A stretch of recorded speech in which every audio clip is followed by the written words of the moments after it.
Hi friends, welcome to my channel. இன்னைக்கு நம்ம ஒரு garden video தான் பார்க்க போறோம்.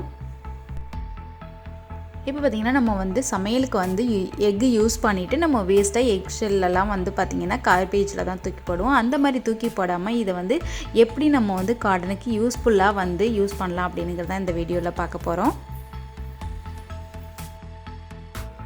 இந்த மாதிரி ஒரு monthly once இல்ல 2 weeks once வந்து எக்ஷெல் வந்து கலெக்ட் பண்ணி வச்சிட்டு இதெல்லாம் வந்து வாஷ் பண்ணி தான் இருக்கணும். வாஷ் பண்ணிட்டு இப்போ ஈரம் இல்லாத எக்ஷெல்லா நம்ம எடுத்து வச்சிருக்கோம். இத வந்து இப்போ வந்து நம்ம மிக்ஸி ஜார்ல போட்டு நம்ம நல்ல ஃபைன் பவுடரா நம்ம வந்து அரைச்சு எடுத்துக்கலாம். எக்ஷெல் எல்லாம் பாத்தீங்கன்னா நம்ம மிக்ஸி ஜார்ல போடும்போது இந்த மாதிரி கொஞ்சம் கிரஷ் பண்ணி நம்ம இதல சேர்த்துக்கலாம். இந்த எக்ஷெல்ல பாத்தீங்கன்னா கால்சியம் 39.15%, நைட்ரஜன் 0.4%, மக்னீசியம் 0.38% இதல இருக்கு. பிளான்ட்ஸோட ரூட் ஸ்ட்ராங் ஆகிறதுக்கு இது ரொம்பவே யூஸ்ஃபுல்லா இருக்கும் இந்த எக்ஷெல்லாம்.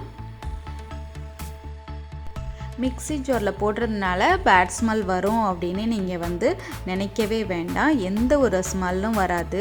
நீங்க சப்போஸ் எக்ஷெல்ல வந்து வாஷ் பண்ணாம விட்டுருந்தீங்க அப்படினா ஸ்மெல் வரதுக்கு சான்ஸ் இருக்கு. அதனால தான் நம்ம வாஷ் பண்ணிட்டு நம்ம இதல ஆட் பண்ணி நம்ம வந்து கிரைண்ட் பண்றோம். இப்போ நம்ம இத நல்லா ஃபைன் பவுடரா கிரைண்ட் பண்ணி எடுத்துக்கலாம்.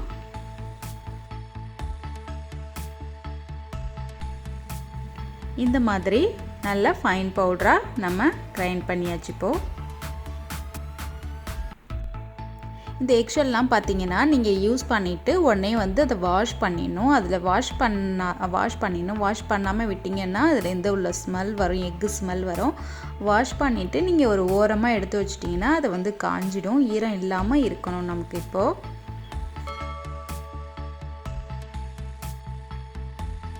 இப்போ பாத்தீங்கன்னா இது வந்து என்னோட தக்காளி செடி. இந்த தக்காளி செடியில உள்ள தொட்டியில உள்ள நம்ம வந்து இந்த மண்ணெல்லாம் கொஞ்சம் கிண்டி விட்டுக்கலாம். கொஞ்சம் கிண்டி விட்டுட்டு அதுக்கு அப்புறம் வந்து நம்ம வந்து இந்த எக்ஷெல்லாம் உள்ள போடலாம். இப்போ வந்து என்னோட பாட் வந்து கொஞ்சம் சின்னது. அதனால நான் ஒரு half ஸ்பூன் மட்டும் போடுறேன். உங்க பாட் வந்து பெருசா இருந்துச்சுனா அந்த சைஸ்க்கு ஏத்த மாதிரி நீங்க மெஷர்மென்ட் வந்து இன்கிரீஸ் பண்ணிக்கலாம். இந்த மாதிரி சுத்திலும் அந்த தக்காளி செடியோட ரூட்டுக்கு சுத்திலும் வர்ற மாதிரி நம்ம போட்டுட்டு அதை வந்து திரும்ப வந்து க்ளோஸ் பண்ணிக்கலாம். அது மாதிரி இந்த மண்ணாலேயே வந்து நம்ம க்ளோஸ் பண்ணி விட்டுறலாம்.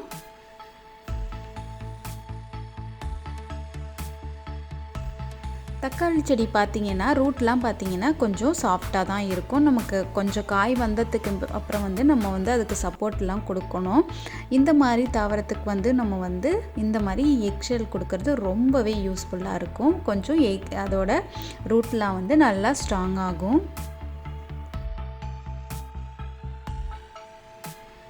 இந்த எக்ஷெல் யூஸ் பண்றதுனால நம்ம பிளான்ட்ஸோட ரூட் நல்லா ஸ்ட்ராங் ஆகி நல்ல ஒரு growth கொடுக்கும் நமக்கு.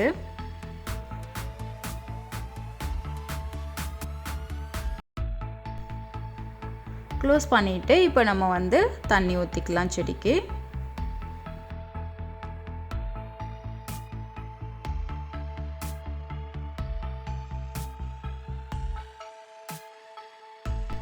அடுத்ததா இது வந்து மிளகாய் செடி. இந்த செடிக்கு நான் இப்போ போடுறேன். எக்ஷெல்ல வந்து நம்ம அப்படியே கிரஷ் பண்ணி போட்டோம் அப்படினா வந்து அது உரமாகிறதுக்கு வந்து ரொம்ப பல மாசங்கள் ஆகிடும். இந்த மாதிரி பவுடர் பண்ணி கொடுக்கும்போது நம்ம வந்து ரொம்ப ஈஸியா வந்து தாவரங்களும் வந்து செழிப்பா வளரும். இந்த மாதிரி நம்ம ஆர்கானிக்கா கொடுக்கும்போதே பாத்தீங்கன்னா வந்து செடி வந்து நல்லா வந்து ரூட் எல்லாம் ஸ்ட்ராங் ஆகும். நல்ல ஒரு growth கொடுக்கும் நமக்கு. இது வந்து ஆர்கானிக்கா நம்ம ஃபெர்டிலைசர் யூஸ் பண்றோம் நம்ம.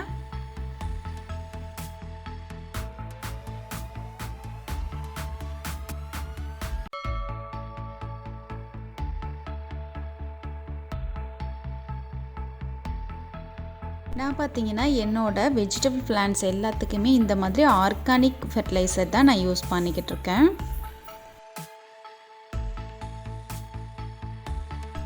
இந்த வீடியோ உங்களுக்கு பிடிச்சிருந்துச்சுன்னா லைக் பண்ணுங்கள், கமெண்ட் பண்ணுங்கள், மறக்காமல் சப்ஸ்கிரைப் பண்ணிக்கோங்க. கூடவே பக்கத்தில் வர பெல் ஐக்கானே ப்ரெஸ் பண்ணிக்கோங்க. தேங்க்ஸ் ஃபார் வாட்சிங்.